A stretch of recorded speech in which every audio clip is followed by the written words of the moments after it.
What's going on, guys? Dave here, working on the 2000 Harley Davidson Road King. Now this will probably apply to tons of different Harleys, especially touring models from the early 2000s and maybe other years for that matter. What we're going to do is replace the little shock boot here that's been kind of eaten away due to hydraulic fluid that was leaking out of here. See my previous video on how we resolved that very easily. But the shock boot needs to be replaced, and we happen to sell those on our eBay store. These little guys right here.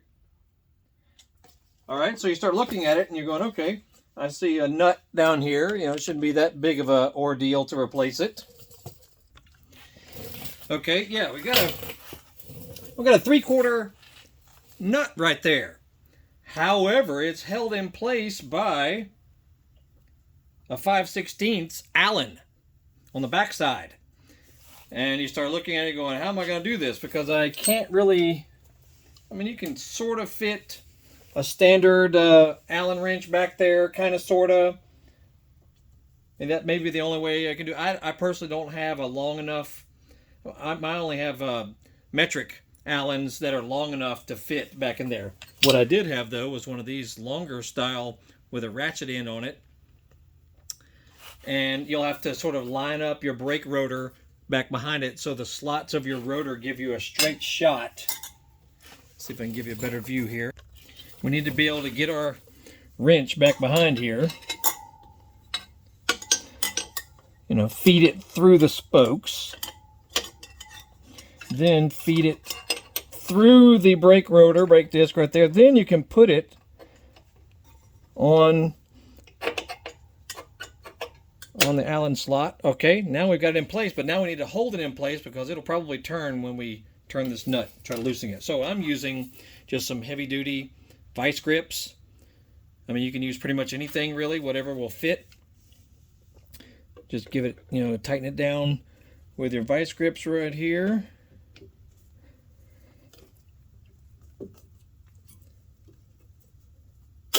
Like so. All right, and then make sure that it can rest on, see, I've got it resting right there, because I'm going to loosen it and it's going to need to hold that tight right there. All right, and you know, it's easy because you can't really fit a socket on this side either because your stay for your saddlebags is in the way. So it helps if you have a ratcheting box end like this. Then you can loosen it. Oh, make sure you support the rear fender. I'm just using a common jack under the rear fender because we don't want the bike to possibly collapse down once that shock, the bottom of the shock is removed. So put something under it to hold your rear fender in place that'll hold the bike up. Okay. And be careful, you know, keep your hands out of the way in case it tries to fall down on you or something, because you got a, you know, 1,000 pounds worth of bike that'd just be happy to fall on you or your hands or something. Okay. Now we should be able to remove our vice grip. May want to hold it in place there if you can, so you don't have to refeed it through there. Then we'll have to just tap it that way, you know, tap it inward that way to get the shock off of it. So whatever you have that's lengthy enough to do that.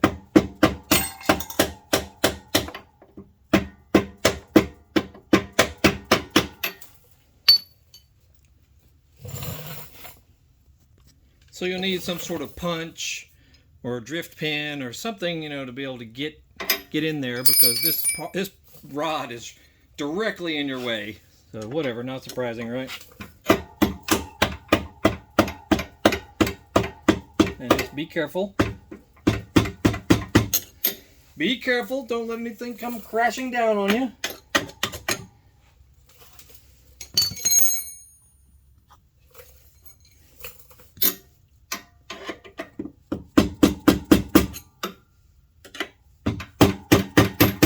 Okay, take the weights off of it. Make sure that all the weight's off of it before you pull it off. Then you'll be able to slide it out just a little bit so you can pull that boot off. All right, you just tug on it, you know, just tug on a little bit, and the bolt will come out the back side of it. You may want to clean off the threads and everything, clean this up before you reinstall it, because I'm sure it could use some blue Loctite or something, to reinstall. But notice right there, everything is off. And then you should be able to just pull the boot off of there. Just slide her down.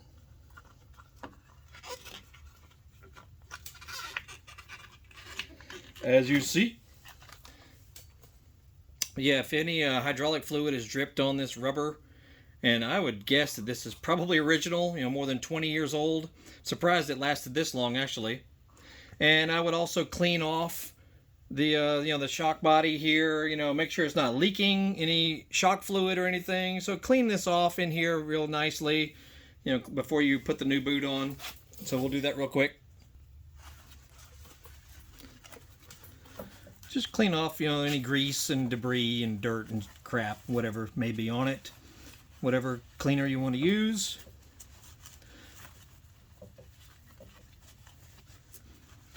Make it look all pretty again. And if your shock is in really rough shape, really nasty, it may be time to go have it rebuilt. This one's not bad though, not bad at all actually. Make sure any bushings down here look okay.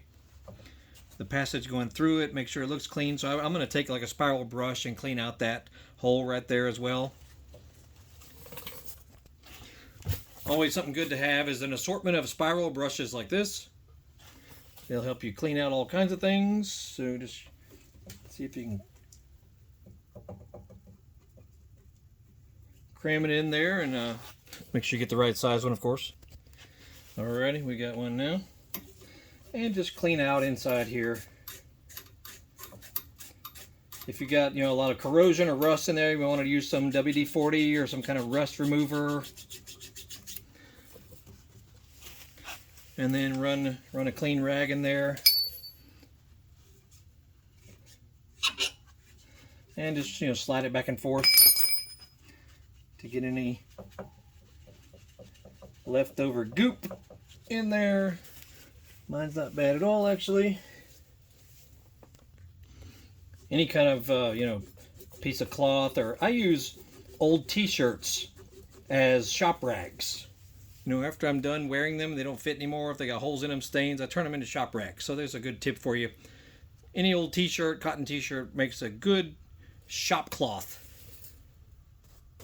Okay, now, and the way I like to remove corrosion, rust, whatever, on any kind of a nut like this is just use my steel bristle brushes on my bench grinder. Also a priceless item if you have a bench grinder like that, install you a bristle brush wheel on one of them. That way you can clean all kinds of metal pieces, and it helps you remove corrosion and crap. Alright, now it's time to put the new boot on. You may want to use some water or something, under here as just a light lubricant, something that can evaporate. I wouldn't use any solvent or anything like that, but you can use water. Just anything that'll help lubricate that so it'll slide on easier. And then just pull back on it and pull her on.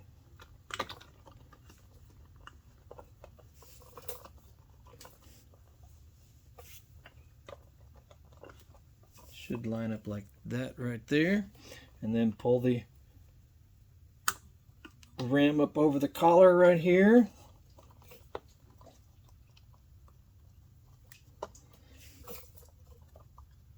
No big deal. Then we'll push it back in place and feed the bolt back through and tighten her down. Now the nut is a nylon locking nut, so we shouldn't have to use any locking compound on it, but make sure that the nylon section looks to be in good condition, so it's not all gouged out or beat up or anything. Otherwise you may have to replace this nut. Mine looks good though, so I'm just going to reuse it. Now you may need to use a screwdriver or a drift pin or something to line the shock back up on here so you can pry up on it a little bit. Make sure you be careful with your fingers.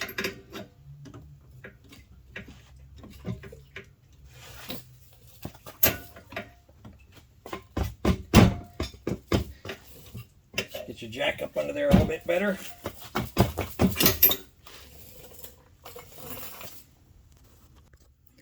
Now, if lining it back up is being a little difficult, use you can use a bike jack or any kind of jack, and we need to lift up this side of the bike just a little bit so that we can get our hole to line up right there. I'm just using a standard scissor jack right there. Just lifting up. All I need is just about a ½ inch or so I can get the bolt back through. And there we go.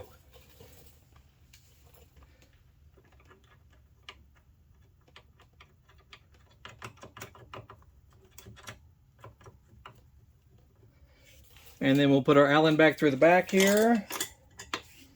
Hold it in place with our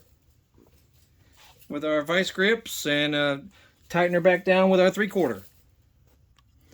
Alrighty. And I believe it's about 40 foot-pounds for that. Don't quote me on that. But just good and snug. Just compare the length of threads remaining to the other side. It's just, it's good and snug. Don't overthink it. And then pull our Allen back out and all that, and that's all there is to it. Look how lovely it looks. Old one was getting hydraulic fluid and ruining it.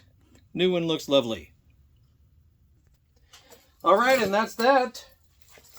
One of the easier jobs you might do to your Harley, replacing the shock boot. My other one looks fine, actually, so I'm not going to bother with that one. It actually looks almost new, so not gonna swap out the other one. But if both of yours look bad, it's pretty much the same procedure for the other side. What you'll have to do with the other side is rotate the rear wheel until the holes in your main pulley, your belt pulley, line up so that you can put your Allen tool through it like we did for this side.